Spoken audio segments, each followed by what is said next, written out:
नमस्कार मित्रांनो, पुन्हा एकदा तुम्हा सगळ्यांचं स्वागत आहे माझ्या यूट्यूब चॅनलमध्ये, ज्याचं नाव आहे learn more with J P sir. मित्रांनो, आपली टॅली प्राईम ट्युटोरियलची सध्या सिरीज चालू आहे, ज्यामध्ये आपण टॅली प्राईम पूर्ण डिटेलमध्ये शिकत आहोत.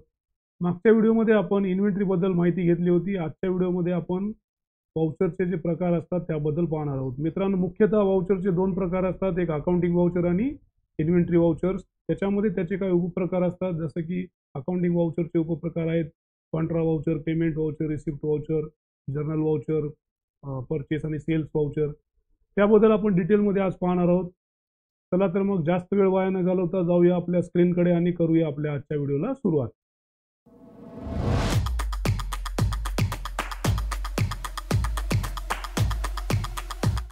मित्रांनो, टॅली ओपन केल्यावर आपल्याला गेटवे ऑफ टॅलीची स्क्रीन दिसते. त्यामध्ये आपल्याला वाउचर्सवरती जायचं आहे इंटर प्रेस करून, आणि या ठिकाणी राईट साईडला तुम्हाला पूर्ण वाउचरची यादी दिसते, जे की F4 त्याचा शॉर्टकट की आहे कॉन्ट्रासाठी.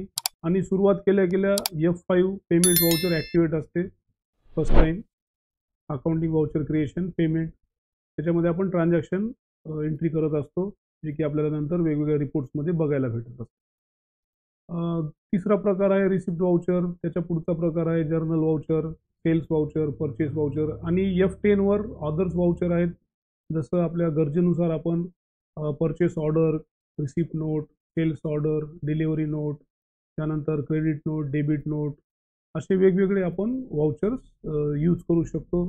तर सर्वप्रथम या ठिकाणी कॉन्ट्रा वाउचर आहे, जे की F4 प्रेस केल्यावर देखील कॉन्ट्रा वाउचर इनेबल होते. तर मित्रांनो, कॉन्ट्रा वाउचरचा जो उपयोग आहे किंवा कॉन्ट्रा वाउचरचा जो वापर आहे ते आपल्या अंतर्गत व्यवहारासाठी आपण करत असतो. उदाहरणार्थ, आपल्याला कॅश डिपॉझिट करायची आहे बँकेमध्ये. आता होतंय काय, आपल्याकडून कॅश कमी होते आणि आपल्या बँक अकाउंटमध्ये ती कॅश आपण जमा करतो. त्या अनुषंगाने आपलं बँक बॅलन्स वाढते. म्हणजे कॅश कमी झाली पण बँक बॅलन्स वाढला, आपण लेवल आहोत. अशा पद्धतीचे जे व्यवहार होत असतात ते कॉन्ट्रा वाउचरमध्ये आपण नोट करत असतो. पण इतर पार्टीसोबत जर आपण व्यवहार करत असेल, इतरांना जर आपण पेमेंट देत असेल, तर आपल्याला पेमेंट वाउचर घ्यावं लागते, किंवा इतरांकडून आपण पेमेंट स्वीकारत असू तर आपल्याला रिसिप्ट वाउचर घ्यावं लागते. कॉन्ट्रामध्ये हे आपल्या अंतर्गत आपल्याच बँकेच्या अकाउंटचे, ह्या बँकेच्या अकाउंटमधून दुसऱ्या बँकेच्या अकाउंटमध्ये, किंवा कॅश डिपॉझिट करण्यासाठी किंवा कॅश विड्रॉल करण्यासाठी, ह्या कामासाठी अंतर्गत व्यवहारासाठी आपण कॉन्ट्रा वाउचर यूज करत असतो. त्यानंतर पुढचा प्रकार आहे पेमेंट. पेमेंट वाउचर हे आपण कुठल्या पार्टीला देण्यासाठी यूज करत असतो. उदाहरणार्थ, आपल्याला सिक्युरिटी डिपॉझिट भरायचं असेल, किंवा कशाचं भाडं द्यायचं असेल, किंवा सॅलरी द्यायची असेल, हे सगळं आपण पेमेंट, कुठल्याही पद्धतीचं पेमेंट असो, आपण पेमेंट वाउचरमध्ये एंटर करत असतो, त्याच्या ट्रान्झॅक्शनची नोंद करत असतो, जे की आपल्याला नंतर डे बुकमध्ये किंवा अदर रिपोर्ट्समध्ये डिस्प्ले होत असते.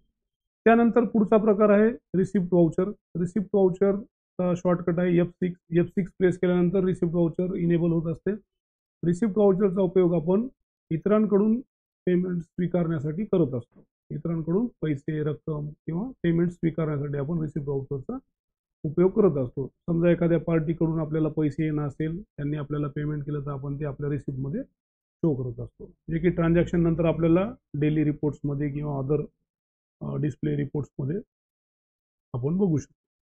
त्यानंतर पुढचा प्रकार आहे जर्नल वाउचर. त्याचा शॉर्टकट आहे F7 प्रेस केल्यानंतर जर्नल वाउचर इनेबल होत असते. जर्नल वाउचरमध्ये आपण वेगवेगळ्या एक्सपेन्सेसची नोंद करत असतो, प्रोव्हिजन्सची नोंद करत असतो, इतर भरपूर गोष्टीसाठी आपण जर्नल वाउचर यूज करत असतो मित्रांनो. त्यानंतर पुढचा प्रकार आहे सेल्स. F8 प्रेस केल्यानंतर सेल्स वाउचर इनेबल होत असते. आता आपण मागच्या व्हिडिओमध्ये आपण या ठिकाणी वाउचर टाईप इनेबल केलेलं होतं, जे की सेल्स करायचं का सोयाबीन ऑइल सेल्स, ते आपण डिसाईड करून त्यापैकी निवडू शकतो. आपण सध्या सेल्स वाउचर निवडूया. यामध्ये पार्टी अकाउंट नेम असते, ज्याला कोणाला आपल्याला माल सप्लाय करायचा आहे, ज्यांना कोणाला माल विकायचा आहे, त्या व्यक्तीचं नाव किंवा त्या पार्टीचं नाव किंवा त्या कंपनीचं नाव, संबंधित कंपनीचं नाव त्या फील्डमध्ये येते. पार्टी अकाउंट नेममध्ये आपण ॲपल इनकॉर्पोरेशन घेऊन बघू शकतो. त्यानंतर सेल्समध्ये जे काही तुमची वस्तू विकायची आहे त्याचं लेजर त्या ठिकाणी येत असते. आणि नेम ऑफ आयटममध्ये तुम्हाला जे काही विकायचं आहे तो स्टॉक आयटम इन्व्हेंटरीचा तो त्या ठिकाणी येत असतो. तर तुमच्याकडे 5 अवेलेबल आहे, तुम्ही किती विकू शकता? 5 पर्यंत तुम्ही विकू शकता. 6-7 तर नाही विकता येणार. तुमच्याकडे अवेलेबल असलेला स्टॉक एवढा माल तुम्ही विकू शकता. अदरवाईज ते निगेटिव्ह स्टॉक दाखवेल, जे की चुकीची एंट्री होऊ शकते. आपण 2 विकूया आणि त्याचा रेट समजा 1,00,000 करूया. अशा पद्धतीने आपण सेल्स वाउचरची नोंद करू शकतो. आपल्याला याच्यामध्ये जीएसटी इनेबल करता येते किंवा एकापेक्षा जास्त वेगवेगळे स्टॉक एकाच कंपनीला एकाच पार्टीला आपण विकू शकतो. म्हणजे आयफोनही त्यालाच विकू शकतो, सॅमसंग विकू शकतो. असं मल्टिपल गोष्टी आपण गरजेनुसार करू शकतो.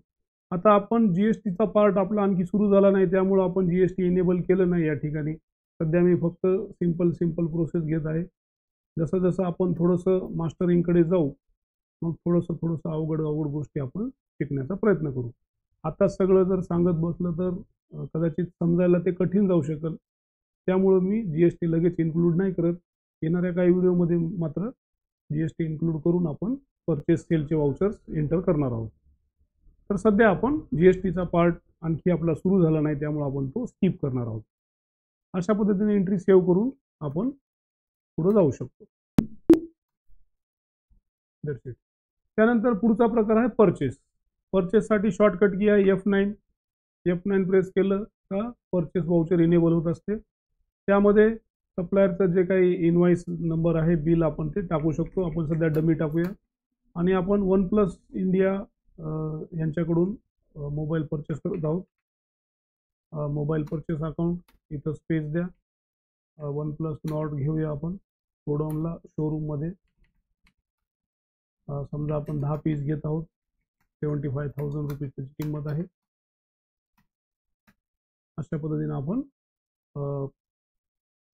परचेसची एंट्री सेव्ह करू शकतो.